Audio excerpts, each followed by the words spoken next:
V preloženi tekmi tretjega igralnega dne med Bistrico Ketijemi in C9 Olimpijo mladi so v tretji ligi Vzhod zaključili s tekmami tretjega kroga. Borbena in izenačena tekma je bila odločena v podaljšku, kjer so slavili domači in to z rezultatom 80-73. Junak srečanja pa prav gotovo krilni igralec Bistrice Vid Lončarič, ki je dosegel 25 točk.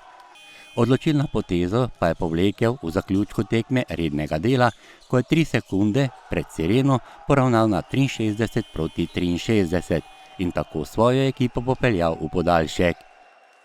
Za take šute mi treniramo vsak dan. Nič, prazna glava, samo da zadenem. In prav v podaljšku je potrdil visoko igralsko kakovost, kajti s 3 trojkami je Ljubljančane domov poslal brez prvenstvenih točk.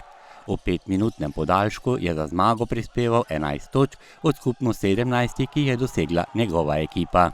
Ko se sprostim, lahko komod zadenem šut, je igra prijetna in res se mi ne zdi, da lahko zgrešim.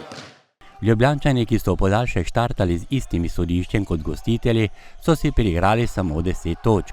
Kljub temu, da sta Mark Hukić in Martin Tunejc še držala priključek razigranim gostiteljem. Največ točk za zelene je dosegel Tunejc in to 21.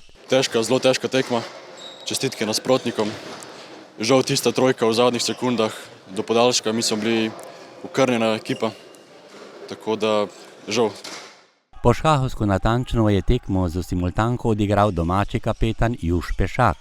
Zraven 18 doseženih točk je skozi ves potek srečanja odlično razigraval soigralce, ki so res dali vse od sebe. Potrditev so dobili na igrišču z res lepo prvenstveno zmago. Morda res prelomna tekma za varovance trenerja Uroša Drevenška.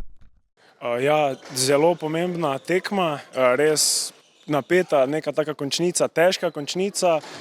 Ekipa Olimpije je logično dobra ekipa, mlada, ki igra res dobro košarko, ampak mi se nismo dali, smo se tudi po mogoče malo slabšem začetku vrnili z neko agresivno igro, z pametno igro tudi.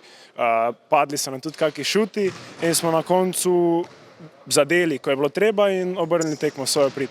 Prvo četrtino so za 8 točk dobili gostje 11-19. V tem delu je C9 vodila že za 13 točk. Drugo četrtino sta za domače dobro odprla Nik Štancar in Tilen Mulej. Izkušeni Tadej Viher je v 5. minuti druge četrtine s trojko približal rezultat na 23-26.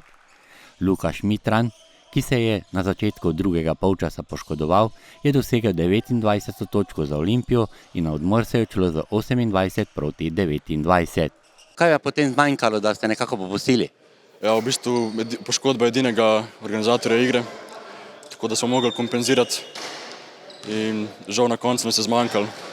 Prvi 10 minut igre v drugem polčasu je prineslo vodstvo gostiteljem, trojka Lončariča in vodstvo 33-29. V zaključku tretje četrtine pa je Holešek četrtino obrnil prid gostiteljem 51-50. 27 sekund do konca so igralci Olimpije vodili 60-63, nato pa ključna trojka Lončariča. V podaljšku pa festival trojk, pri domačih 3-krat Lončarič, 1-krat Pešak, pri Olimpiji pa Hukić. Velika zmaga je torej z 80-73 in prve prvenstvene točke ostala doma. Ja, mislim, da je to zelo pomembna zmaga, katero smo rabili. Mogoče smo začeli sezono malo slabše, kot smo pričakovali. Res je, da smo na začetku imeli močno gostovanje z Branikom, pa smo potem imeli gostovanje v Elektri, katero smo vsi mislili, da moramo zmagati. In smo se zdaj za to zmago nekako odolžili, mogoče za prejšnji poraz. Vseeno pa pokazali, da smo ekipa, ki računa na najvišja mesta. Na koncu pa poglejmo še 5 najlepših trojk, po novem Vida, trojka Lončariča.